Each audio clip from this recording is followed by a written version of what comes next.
इस वक्त इजराइल से एक बहुत बड़ी खबर आ रही है। दक्षिणी और उत्तरी इजराइल में एक बार फिर ताबड़तोड़ रॉकेट्स दागे गए हैं। आज का अटैक लेबनान की सीमा से किया गया।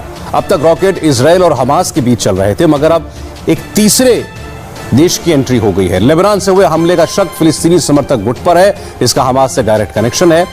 जवाबी कार्रवाई में इजराइल डिफेंस फोर्स की आर्टिलरी फोर्सेस ने लेबनान में कई ठिकानों पर हमला किया।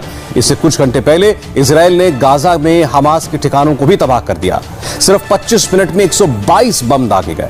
इजरायली एयरफोर्स के 52 एयरक्राफ्ट्स ने हमास की 40 सुरंगों को उड़ाया। इस तनाव के बीच जो बाइडेन और नेतन्याहू के बीच अभी फोन पर बात हुई है, तो क्या अगले कुछ घंटों में कोई बड़ी कार्रवाई भी हो सकती है? इजराइल का अगला प्लान ऑफ एक्शन क्या है, समझिए। बुधवार को इजराइल का आसमान एक बार फिर सुलगा।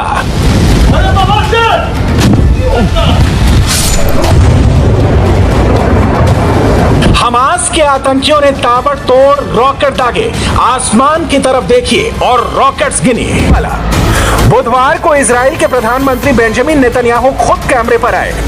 मैप में एक एक लोकेशन दिखाई। हमास के आतंकियों ने कहां रॉकेट दागा, कैसे दागा, पूरी क्रोनोलॉजी समझाई और लगे हाथों चेतावनी भी दे दी कि इस बार आर या पार।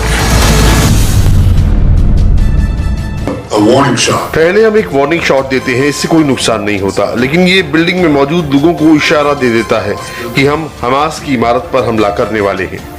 आप हमास से सिर्फ दो तरीके से निपट सकते हैं। या तो आपको हमास को किसी भी कीमत पर हराना होगा, जो बिल्कुल संभव है, या फिर आपको उसे इतना पीछे धकेल देना होगा कि वो आगे ही ना आ सके।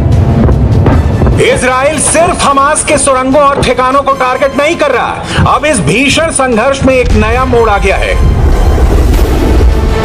दोनों पक्षों के बीच हवा और जमीन पर जारी लड़ाई अब पानी में भी शुरू हो गई है।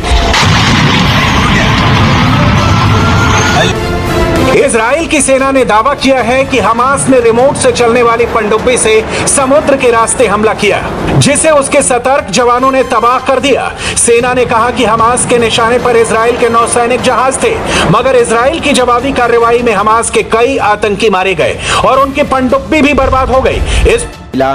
वहीं इजराइल ने फिर हवाई हमले के जरिए गाजा में हमास के कई ठिकानों को दोस्तों निशाना बनाया और इस आतंकी संगठन ने इजराइल में दर्जनों रॉकेट दागे।